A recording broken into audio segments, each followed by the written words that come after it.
All right, guys. Welcome back to Conversation Saves the World podcast. For the first time on the show, we got a returning guest, Matt Moua. How's it Everybody going, say, Matt? hey, Hey, what's going on, Matt? How are you? I've been all right. We just got done fixing the windows here. You know, as we all know, the world's in a crazy state. I just thought I'd come on and share my feelings about certain things and just talk. All So right. here I am That's with you fair. guys. That's fair. That's Mhm. awesome. Yeah, let's Let's jump right into it. just Okay. dive right into it. So, what's some of the stuff that you're feeling right now? What's some of the stuff that's going on inside that you want to, get off your chest? Well, I told Kyle about this, but for the viewers and for you go by Joey or Joseph? Doesn't matter, man. Whatever makes you We'll just comfortable. go by Joey. I'm a man of many names. I'm Joseph. I'm Joe. I'm Joey. I get called by my last name Nixon all the time, so Right. I'm a man of many names. Go by Nix His, too. his actual nickname is Explosive Joseph. Explosive Joseph as well. So All right, Joe. So if you didn't know, there were some talks about a certain Asian cop in that George Floyd situation. And that gentleman there who stood by and he didn't do anything to stop him from dying, he was actually a part of my ethnic group. really, Hmong. Yeah. I brought it up the last time I was on this podcast, and you have to realize how strange it is for a Hmong man to make it into the news, okay? Because we are the minority of minorities. We do not have a sovereign nation. I've stated that before, but just for the viewers, we don't have a nation. We are an ethnic minority, the minority of minorities. So the fact that we are now in a news story that went global, it is shocking, okay? And with that being said, long before this situation, I had been trying to bring up talk of race relations between blacks, Asians, whites, among my Asian friends, and they always tended to brush it off. Okay. And now that this is in the news, it had me shaking at my heels, and I really feel like no one had been listening to me beforehand, and now it's here. So to the Asian American community, we got to talk about these things. So with that set off, I was browsing my Facebook feed, and more or less, it was pretty divided. I saw some people saying like "fuck the protesters," Trump 2020. I saw some people saying Black Lives Matter, this and that. yeah, There's this girl that I grew up with. She's a lot younger than me, but she has a boyfriend who's black. She ended up being very outspoken in it, and I was happy to see that. But it was not how you would. It wasn't towards one side. At least from my sight, I saw that in the Asian American community, it was very split. Some were reluctant to support the movement. Others were totally against it. So it's not as clear cut as it should be. And to Kyle, I have to tell you that a lot of times blacks will believe in coalescing other minorities and making allies. But I got to tell you guys that in the Asian American community, it's not always that way. And I brought it up on the previous podcast before, okay? But there's a divide in the Asian American community. There are the ones who say we need to stick with black people because they are minorities like us and they understand what it's like to be marginalized. So we'll allyhood with them. And there's the other half who says, no, if we work hard enough, then the white society will accept us and we will blend into the dominant society. And there is this struggle that goes back and forth. I have never seen those two ideologies clash, but I know that they exist. I know that it's out there. I know that the split is there. Okay. There was this gentleman. I might have brought this up on the last podcast too, but I was watching this show called The Color of Fear. And they had people from all sorts of backgrounds sitting down, and the Chinese guy openly admits, when I was little, my parents told me, don't let the black people inside. Otherwise, the white people won't want to come in and eat. He admitted that. He openly Interesting. admitted that. Okay, so you have to see how Asians are sort of in this dynamic where they can play two sides of the coin. They can say, no, we're oppressed. Let's side with the blacks. So, no, we're like, look, we're model minority. We make the most money in the country. That's statistically true. Asians, although a small minority, they make even more money than whites. And they will go out of their way to support maybe even alt-right white supremacy. That has happened before. That's been there. And now with this all happening, I just hope that some people's eyes are open to that subject of talk. Yeah. Okay? And so I just want to end my little monologue here. I got a lot more to say, but to Kyle, You're good. Do you have a sense of patriotism with this country? And if you do, how do you maintain it? That's a tough one. So I think I can answer this one by like citing a video I watched the other day. I shared it with some close friends of mine. Do you know MKBHD? I think he's a tech reviewer. He's a black guy. I've never heard of him. He's really, really popular on the internet. He reviews tech, and he had something to say about like everything that's going on with this like racial issue that we have going on. And one of the main points I took away from it was that like, and I'm gonna make this personal to me, right? But this is what like the idea that he said, right, is that like, so when I do something, right, it's not that like, for instance, I used to play football, college football, high school football, pee-wee, whatever. When I play football, it's not that I'm just a good football player. I'm a good black football player. You get what I'm saying? Yeah. Or like, let's say I'm a good student, for example, right? I'm not just a good student, I'm a good black student. So like when it comes to being an American and patriotism, I just take it just as that. But a lot of people, I would say, I wouldn't say a lot of people, but some may look at it like, oh, this guy is a good, like, African-American patriot. You get what I'm saying? Yeah. So the way I look at it is that, like, my friends, my family, you know, my lineage has spent a decent amount of time here. And, you know, I would die, in a sense, for protecting my neighborhood, in a sense. You know what I mean? Like, so, like, you know, I would have no issue joining military. I would have no issue, like, voting, or no issue, you know, things like that. So one of the ways that I see myself holding on to my patriotism, right, is just by removing race altogether, right? I don't think that race is a very, I don't even think you can possibly fit racial issues. I don't understand how it has become a political, like, grab, you know what I mean? Right. You know, so I think when you start looking at, and that was going to be one of my questions to you, is that if you think that,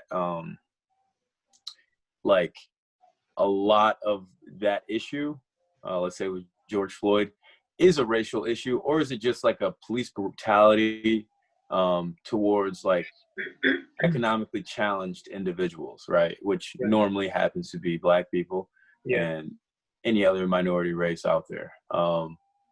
But yeah, I'm interested to hear your answer. I want to reciprocate that question to you. To my sense of patriotism, do I have one? Yes. Okay, so this is going to be a little history lesson, okay? You might hear me say this a lot, but I brought it up on the last podcast too. Okay, during the Vietnam War, the United States noticed that there was communist activity in Laos. Laos is a country that's right next to Vietnam. But the thing about Laos is that it's a neutral country. So the United States realized they could not send troops into that country. So they went by the mountainside and they saw a group of people living there. My people, the Hmong people.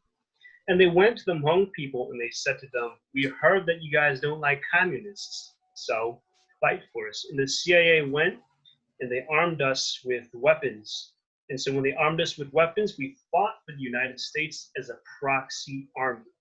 We were on the side of the United States. There were also Hmong communists as well, but that really bleeds into my dad's story, where he lost his father, who fought for the CIA. He was a CIA agent. He was actually a double agent who would infiltrate North Vietnam and relay information back to the CIA. Wow. After his death, my dad became a war orphan, and he actually became a child soldier. And what happened was that the United States actually bailed on the Hmong people. And the communist regime deemed that it was going to enact a genocide to kill all the American collaborators. So my entire ethnic group got hit. Now you can imagine what type of situation my dad would be in. He was a kid, he was a child soldier, he was born during an ethnic cleansing. So he comes to the United States, okay? And to Kyle, he's asking me, do I have a sense of patriotism? Yes, I do. Absolutely, 100%, I do. But that's not to say that it's without hardship either, okay? Because when we came to this country, I said this before, but a lot of us came here with nothing. We were refugees. And with that, we had to apply for government assist. And that meant that we had to live in low-income neighborhoods. That means we had to live in crime-infested, drug-infested neighborhoods. And the parents just ended up working to make ends meet. The children that grew up in that environment ended up being influenced by that culture, and they ended up forming their own gangs. And as they migrated eastward to cities like Minneapolis and Wisconsin, they brought their crime with them. And you had a lot of Hmong gangs popping up during the 90s. You had a really bad epidemic. My dad was a church elder. He'd always get phone calls saying my son or daughter just got involved with this, and he'd have to go in and speak to them. Okay, that's the Hmong experience with African Americans. Some of them have had friendly relations, others not so much. But on the white side of things, there are three things that make up a staple of Southeast Asian culture. It is fishing, farming, and hunting. So when they come to the United States, they want to do those things. But what type of people in the United States practice those three things? White, rural people who have had no contact with any other ethnic minority. So when a mass exodus of Asians moves into this community, having no clue of all these unwritten rules, it breeds a lot of ethnic tension. You got a bunch of Asian boaters and that's what happened. fishers all over the place. They went up to Wisconsin, and it was not good. The worst case was with the Vietnamese community down in Seadrift. Seadrift, look it up. It's when the Ku Klux Klan got involved. Because what happened was that the Vietnamese didn't really speak a lot of English, and they were breaking a lot of the unspoken rules for the crab fishermen. And so the crab fishermen, the white fishermen, they actually made a complaint to their government.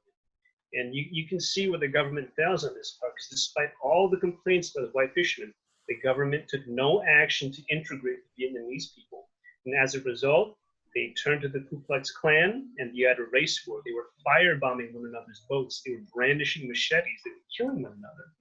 And eventually, the Vietnamese people got smart, and they called in the Southern Poverty Law Center, and they got the Klansmen to move out, and everyone realized that this can't keep happening. And supposedly, to this day, tensions have simmered down, and I guess they get along fine now. Again, I don't know what's going on, but that's what's happened.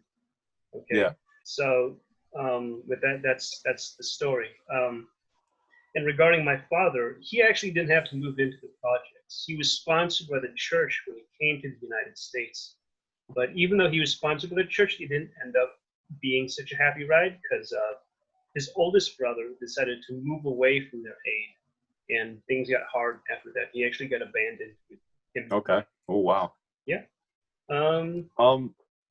Well, you know, I want to speak shortly, and I want to let Joey speak. Yeah, definitely. I'm going to get Joe in this conversation. Yeah. You guys are good. Yeah.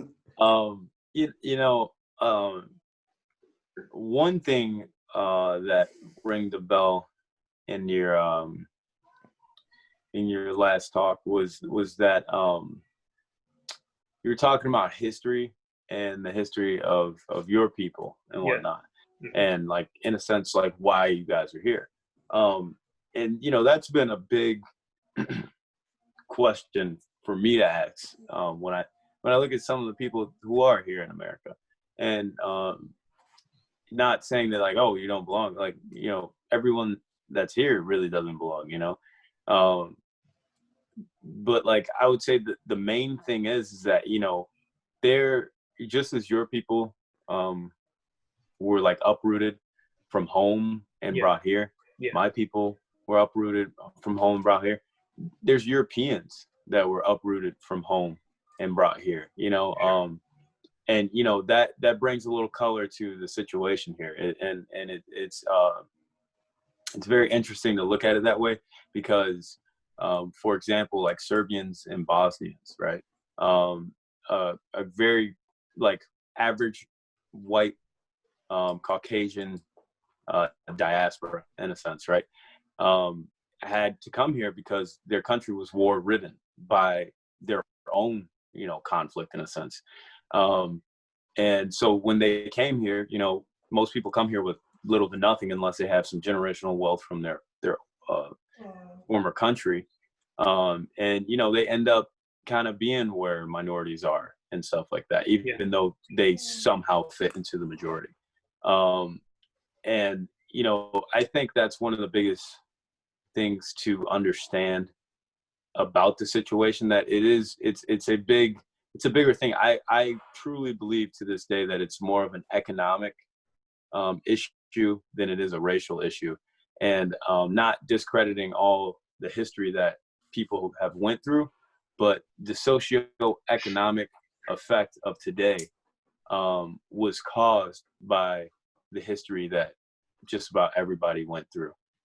And then secondly, with all that history that you just shared, I had no clue about any of that, you know. No. And it's a very it's a very unfortunate thing, you know. And you know, that's kind of how my people, in a sense, or the socioeconomic targeted groups of America, in a sense, should look at it. Because if you look to the past to learn, you can be more present in the now to take advantage of different things, and then also use that present to mold your future, you know. Except for being like, because I've met tons of people who are just so angry about the past that it makes them this very not present person, which is, I don't really believe is the best like trait to carry throughout life. Oh yeah. But yeah, I want to hear what Joey has to say about this. He hasn't really talked much. Yeah, I know. I've been letting you guys, you know, Yeah. say some stuff, and I've just kind of been jotting down some stuff. But it is mind-blowing to me. And like Kyle and I talked about this yesterday, where, you know, I will never understand what you guys go through.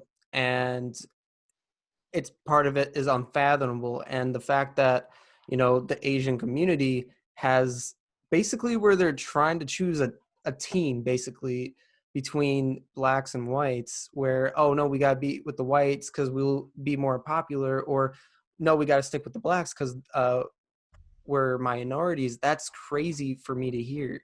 And I never knew that. And that's kind of mind blowing to me. And what Kyle, you just said about, you know, people being angry about the past. Do you think that it's a generational thing where because previous generations are upset about what happened, they put it on their kids, and then they put it on their kids, and it just trickles down? And that's why we can't see change, is because older generations are maybe teaching. And this goes same thing with like white people, like maybe like we're taught to like hate minorities or something. Do you think that's what's happening? Or Well, you know, I think it's very I think it's very natural and instinctual for parents to pass down knowledge, especially in human beings, right? And I think that's one of the traits that makes us human beings is, separates us from all the other creatures here, is that we can share deep experiences with our youth or people who just want to listen in general. Yeah. I believe that it is 100% it is 100% a generational effect. That's really the idea of the socioeconomic Gotcha. issue, right? Is that either the knowledge how to get out of the hood, you know what I mean, is not there, or the knowledge to start a successful business, or this, that, the other. It definitely comes from that. Like for example, like my parents, my parents definitely taught me a lot of what they have experienced with, let's say, white people, or this, that, and the other. And a lot of it's very true. But going back to what Matt just said,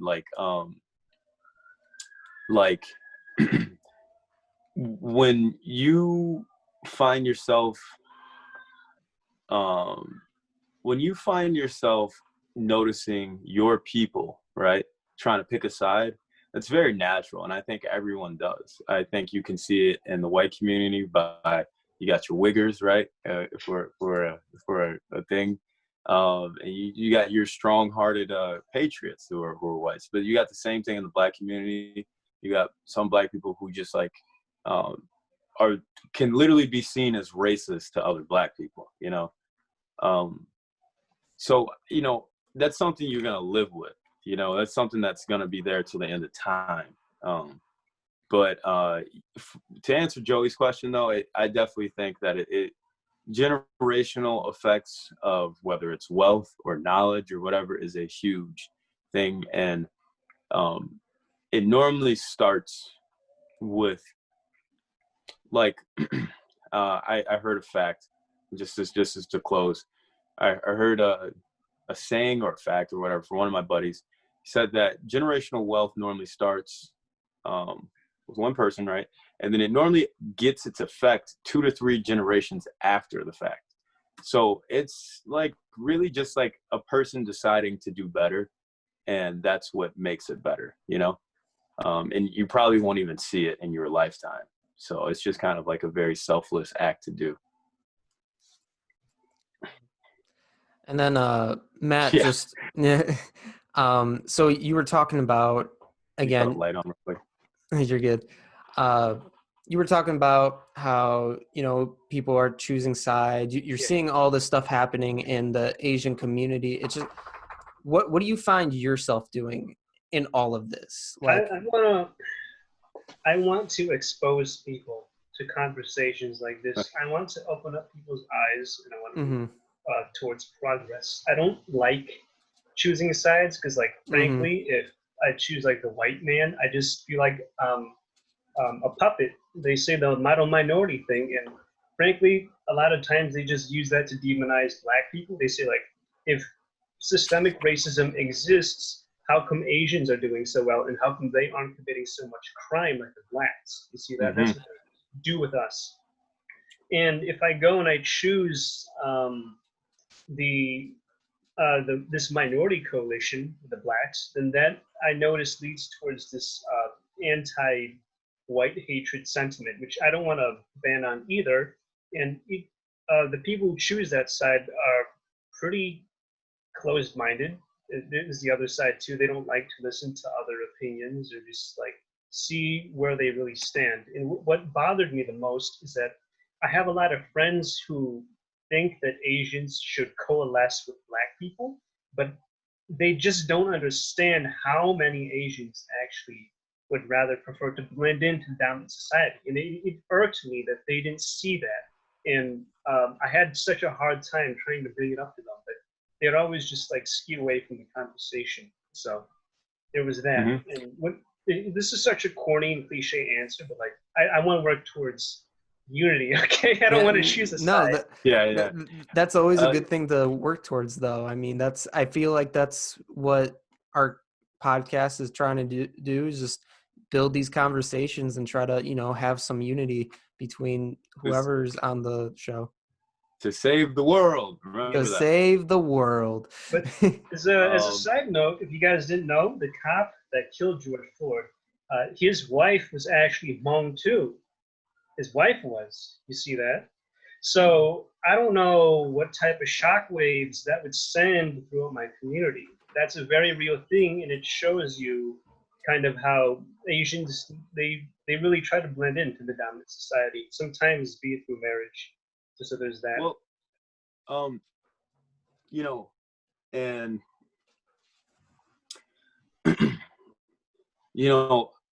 I don't think it's fair to yourself, right, and maybe to others, to try to take that stance of picking sides, because like that not only destroys equality, it destroys unity. And so when you're trying to make that step, right, this is literally like the decision to become a person of religion, or a person of, let's say, of mantra, a person who is, let's say, trying to live by something. It's a very, normally these things are very selfless acts, and the pride normally kicks in when you have to look at the things that are almost uncontrollable. Your socioeconomic situation, your skin color, your I don't know, I can't think of a third one, but for the most part, like the idea that you have to pick a side is so apparent in America, and I think that's like a part of the social view that wants to eat you alive, in a sense. And that's like a quote, in a sense, from my dad, which I know he heard it somewhere else, but like, society will eat you alive if you let it. If you decide to take all of your energy and put your focus and intentions towards what's going on in society, rather than trying to better society, you will probably get eaten alive and end up just like not yourself. You'll look in the mirror one day and just not be yourself. So like, if I could say anything about, from like an African American standpoint, because all of those things go on in the African American community that you just spoke of,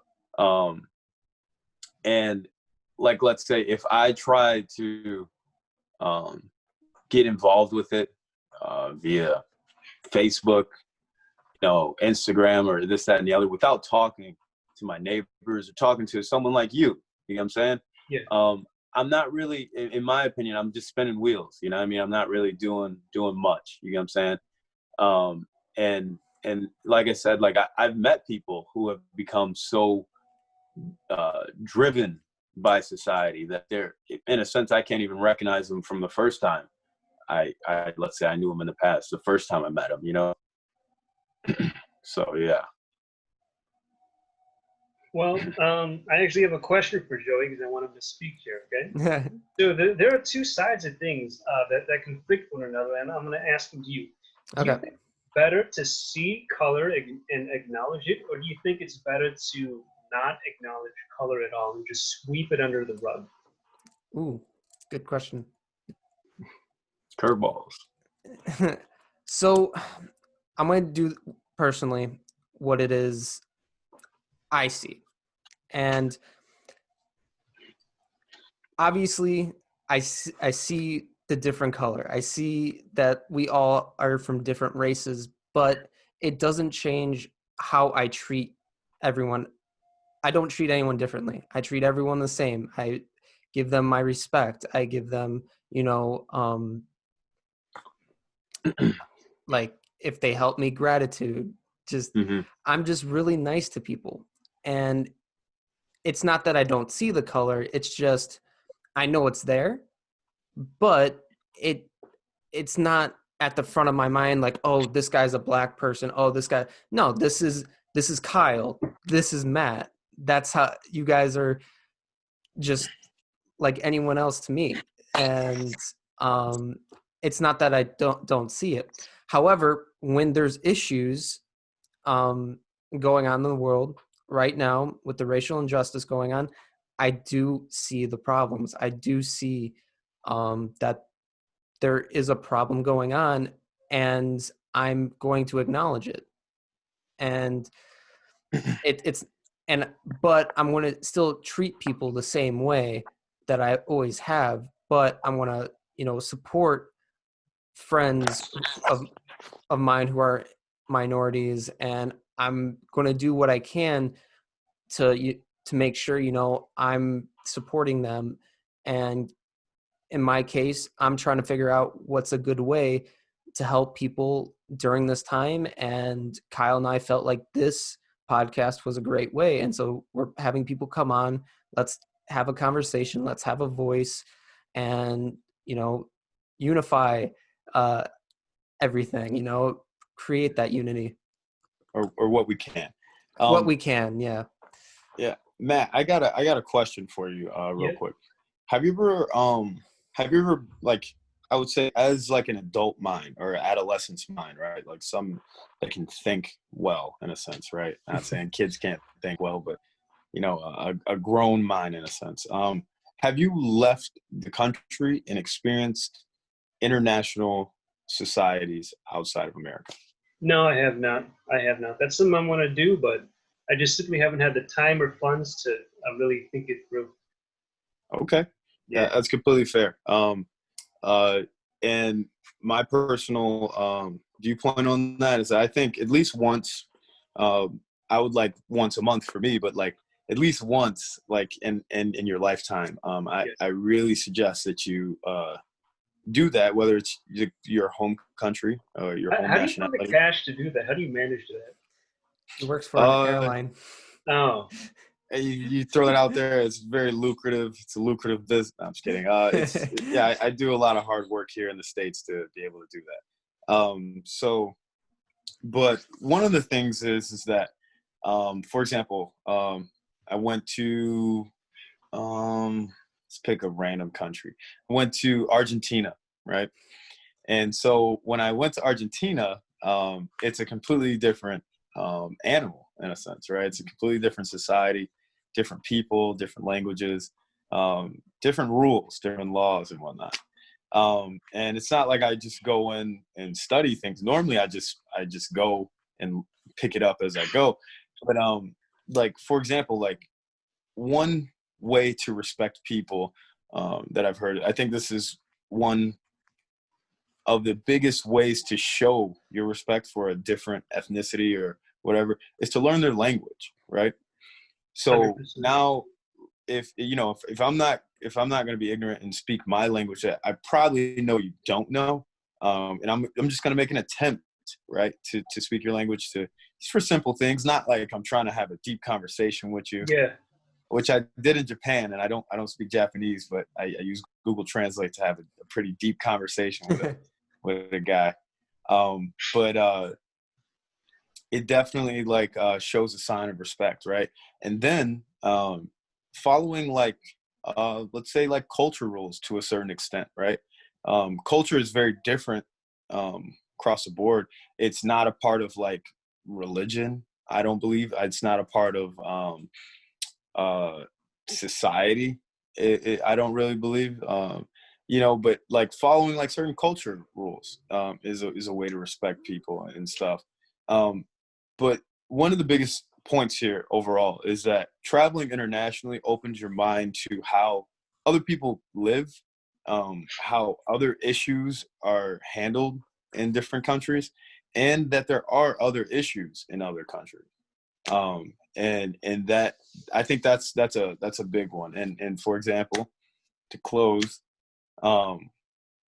in Argentina, the Spanish, I don't want to call them a regime, but like Spain, for example, that country came and colonized Argentina. So when you go there, it's like a bunch of like white people, just like here in America, you know, but they fully speak Spanish, you know, and they're Argentinian, and you know, like there's different stuff going on there. All right, we just had some technical difficulties. Zoom crashed. Kyle's connection was going crazy. Don't know what happened. We were talking about traveling, how we should do it because cultures and societies are completely different. Kyle, take it away. Yeah. So yeah, just to give a shorter recap, is that I highly believe that travel can really open horizons in a sense, physically and mentally, maybe even spiritually if you believe that way. Um, to help you understand issues, right? Not just American issues or international issues, just issues at hand. And one of the I got some music playing on my bed. One of the things at hand that I was trying to say was that let me collect my thoughts real quick. Yeah, you're good, dude. Yeah. Okay. So I had picked the country of Argentina, and what a wonderful, beautiful city. It was very modern, different things like that. But when I was going up to the northern part of Argentina, I had realized this huge, like World War Z type wall, and on the other side of that wall was they call it El Barrio, and basically just means the ghetto, right? So the poor people, they literally built a huge wall just to separate that. And on the other side, it's literally like people living on top of each other with like sheet metal and probably cinder blocks separating them from their neighbors and different things like that. Just living like probably no human should live, right? And to go deeper into that, it kind of just shows you that no matter where you go, and no matter what society you enter, a very, you know, societies across the board are built in a certain way that only a certain portion of the population holds a deep part of the wealth, and you know the other portion is just left to fight for it in a sense. So there's your deeply endowed people, right? Your really poor people. Right. You got your like middle class, and then there's a huge jump from like middle class to like, let's say, the nobles in a sense, right? Right. And as I was going back to like in England and France, and I want to say even Egypt, like it's been that way for a very long time, and people have always revolted against it. You know, societies have been hiding it in this way or the other way, but it's always kind of ran by like a certain group of people, you know, and it kind of makes you come to an understanding that it's not only here in America, you know, it's worldwide. All across. Yes. Okay, I know this is just. Have any of you guys seen Avatar: The Last Airbender? I love that TV show. One So of the greatest shows. it's a show, and Kyle, what you were explaining in Argentina with like the walls and everything, there's an episode where they're introducing Ba Sing Se. It's an Earth kingdom, it's a kingdom, and the poor people or the refugees or people that are just coming into the city, they're in the ghetto, they're in the poor part of it, and there's this giant wall separating them, and then you go, it's like more of a middle class, and then you go into a noble where like the king is. It's crazy that what you just described is something I just watched on Netflix, and something like that it's even in a kids TV show. Like I've heard all good types of good things about Avatar. I used to watch it when I was younger. It's on Netflix. I want to get into it again, but I just haven't. But it's real. Like it's definitely real. Yeah. I just thought it was a hilarious thing to bring up since you just talked about it, and I just watched it, so it was perfect. Yeah. So, Matt, Yeah. off of what I just said, in a sense, right? Right. So, how like this is my question. Okay. This is my question to you. What do you think should be done with systemic poverty and racism? What are your steps or what's the next thing that you feel should be done? It's a loaded question. Boy, oh boy. I don't I know, think Joe. we all want Did the you hear answer. that one, Joe? No, I had to let my dog out really quick because he was Yeah, no, it's all good. puffing and bothering me. I'll catch you up. Sorry So about that. I just asked Matt, what does he think are the next steps or what should be done with systemic racism and Gotcha. poverty? Gotcha. That's hard to say because I noticed that in politics, there's always a give and a take. There's always going to be one group that suffers and the other that benefits. Right.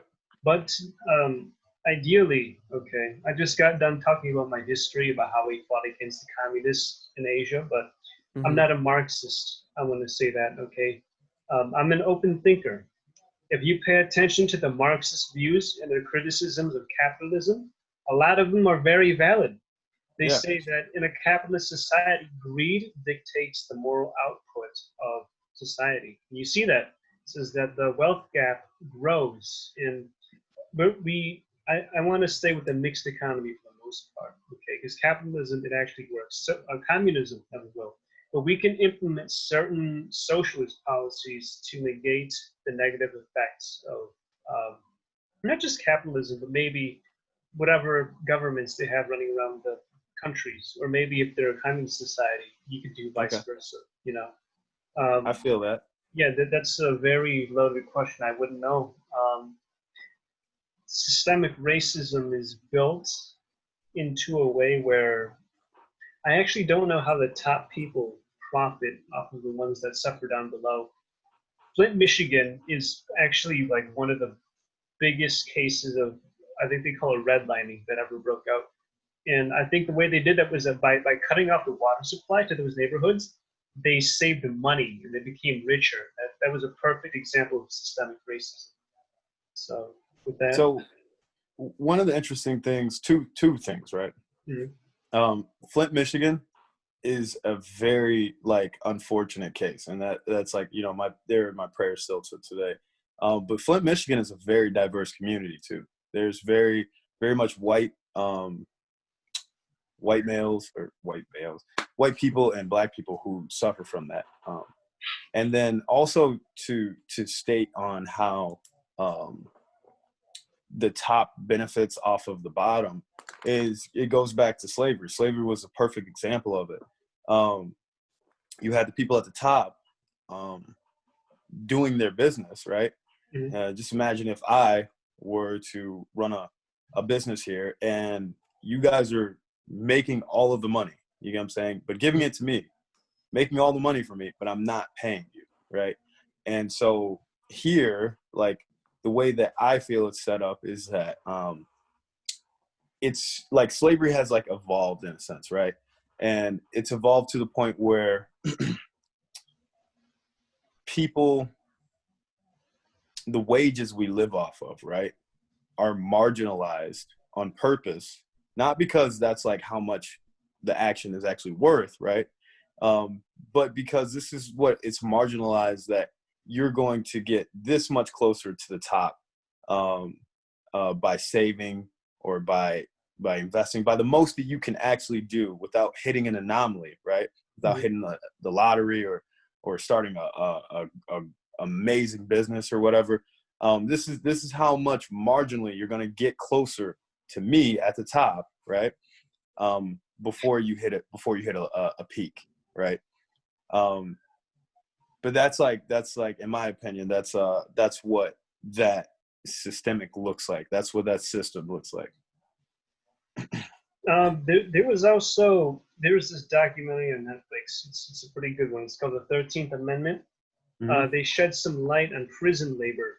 I don't know if you've ever seen it, but some people say that that was the new slavery, how it never went away and it was just taken and recodified in the prison systems.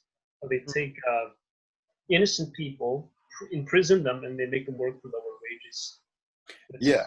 Yeah. It's another unfortunate case. They're still in my prayers today. You know, they're like, this country that we are, you, I, and Joey are benefiting from is built off of like major inequality, and it's just not, it's not right. You know, it's like hard to say what to do about it just by the lights that we have on in this room. You know what I mean?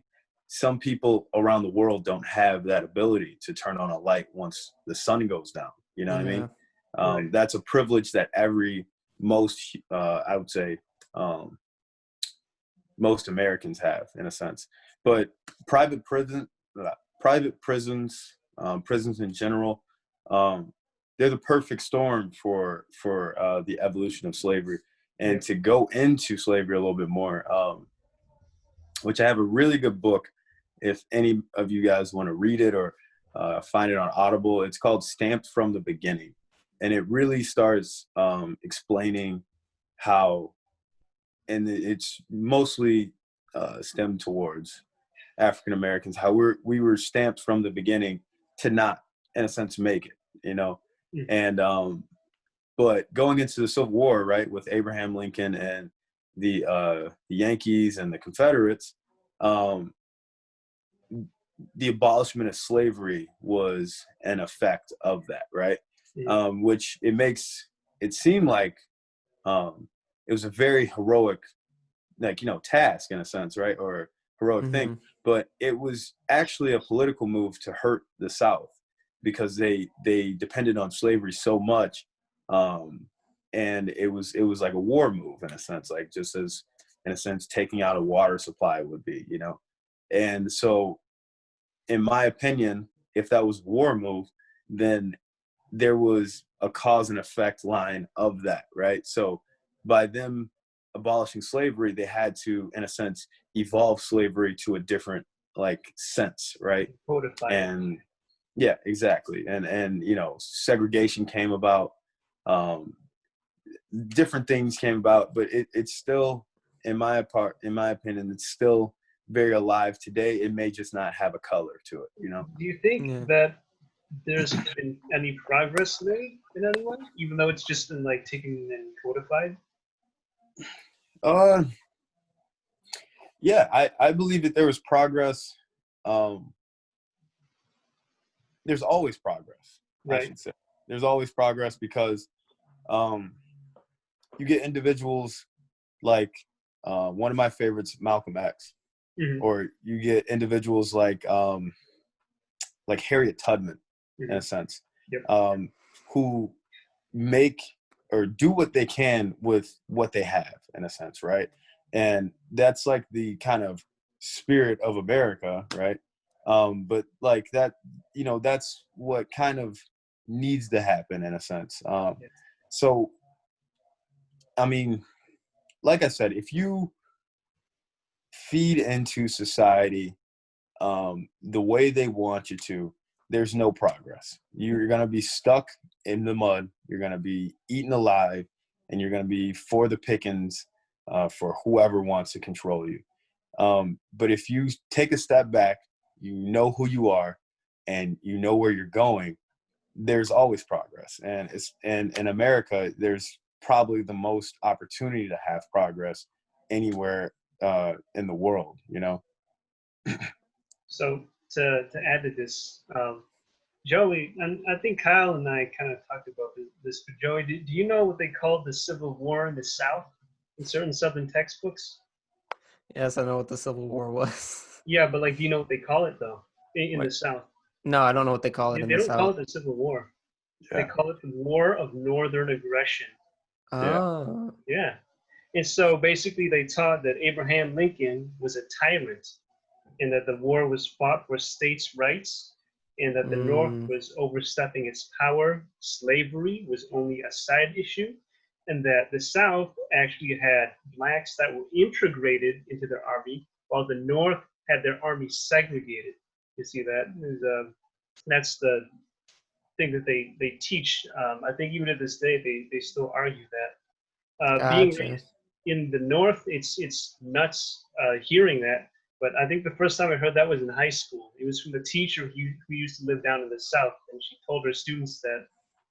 And what's funny about that is that we were talking about how Asians sometimes support systemic racism.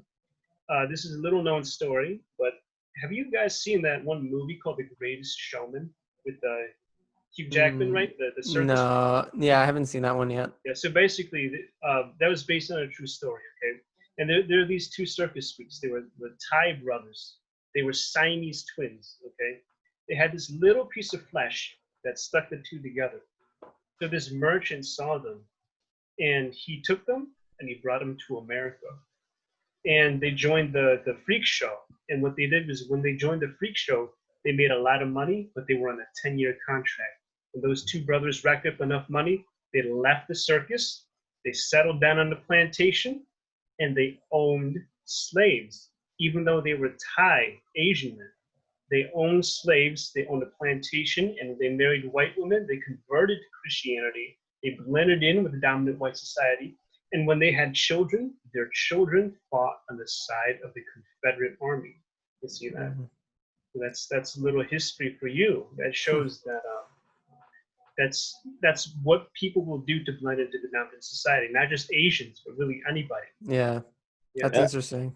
And I think that stems from like identity issues, not knowing who you are. Absolutely. Yeah. They were given away by their mother. That's just that survival mindset. Talking about identity, a lot of the stuff that we see here, at least for me growing up, the messages that I kind of received from the media was that I don't want to get too much into it here, but like essentially that like white was normal. Okay, and what I mean by that is think about it this way, Joey. You're sitting next to me and Kyle, and you're saying there's the Asian guy, there's the black guy, but I'm not white. Okay, you're not white. You're normal. You see that? He's the normal guy. I'm the Asian. He's the black. You're the normal. That's how this society runs things. Gotcha. And earlier you said that you don't necessarily like to see color. Okay, but I'm going to break down that argument for you. There are times when you shouldn't see color. Stick by that. Okay, but the main thing that will totally destroy this idea of not seeing color is culture.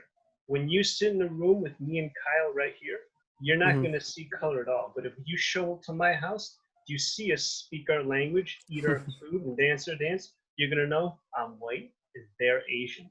And you're going to have to see color. Okay, I agree 100%. You're going to have to see people as individuals. But that usually only works when there's only like one black guy in the room and there's like tons of white people. That's how it works. When it's the other way around, you're going to have to see color. You're going to have to. Well, yeah, like what I was saying, like, sorry, I'm getting my thoughts. Yeah. I see color. It's just the way I treat people is no different than like anyone else. I'm not going to treat Kyle differently. I'm not going to treat you differently. I'm going to treat you how I would treat anyone. Right. Yeah, I have a take on that since we're going to go back to that. And by the way, this may be the last thing I say because my phone is about to die. Okay, so we'll wrap it up then. Yeah. So in my study of theology, right, specifically monotheism, right, Islam is a very interesting theology to study when you're talking about like racism and inequality and stuff like that, because one of the key aspects of Islam is that it came when a time when in that area, that region of monotheism, the Middle East,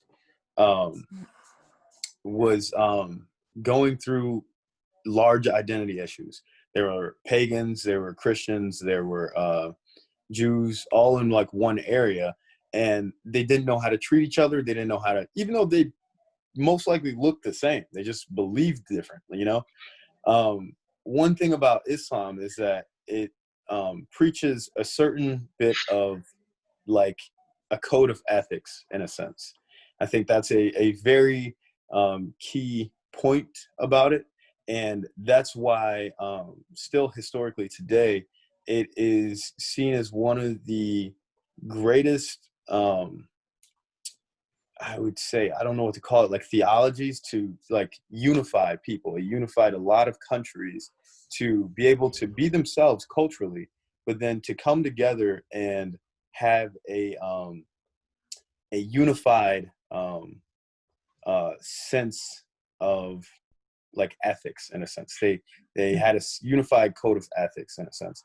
And for example, I think everyone knows this, is that Islam is highly revolved around speaking, or not speaking, but knowing one language, which is Arabic, right? So imagine this. You have Matt over here with your ethnicity. You have Joey with your ethnicity. Let's say that we are derived from our ethnicity, right? I speak a certain African language. Joey, you speak, what is it, Scottish, or, you know, Irish, you know? And Matt, you speak the native language of your people, you know? Right. And so let's say if we were back in that time, right? Speaking one universal language would obsolete our culture to be able to just even respectfully talk to each other, you know? So I think one of the ways that Islam tries to approach that is by creating a universal like law, in a sense, right? That you can still have your culture, you can still have your difference, your diversity, which I think is key for humans in validation, right? But yet when it comes to dealing with different nations and sovereignties and whatnot, you know, there's a specific way to deal with people and whatnot, which I think is a lack in today's world, and more specifically in America. Interesting. Close point. But yeah, I think we should wrap this up, because I don't know how long I got. All right, we'll just wrap it up. Matt, any last thoughts? Anything you want to say before we close out of it here? Just to anyone out there that's listening, especially if you consider yourself Caucasian, the fact that you have friends of color means so much, because you don't understand how much of an impression you leave on other minorities, especially the immigrant class. When you see that you're accepting of other people, it just means a lot. There's a lot of power in your hands you don't know you have, all right? So just keep that in mind. Right? That's my last thought there. That's awesome. I think that's really good point. But all right, guys, thank you guys for listening. Thank you guys for watching. We actually now have Anchor and Spotify where we post these too. So if you're listening to it, thank you. And if you're watching it here on YouTube, thank you as well. But again, thank you, Matt, for joining in again. It was great having you. We'll probably have you on again in the future. But we'll see you guys in the next episode. Like, subscribe, and don't be a troll in the comments. Well, now they're going to be a troll. That's how it works. You can't say don't be a troll, because then they're going to troll. Now they're just going to dislike our videos, man. Come on. All right. No, I'm kidding. All right. See you guys. Peace out. See you.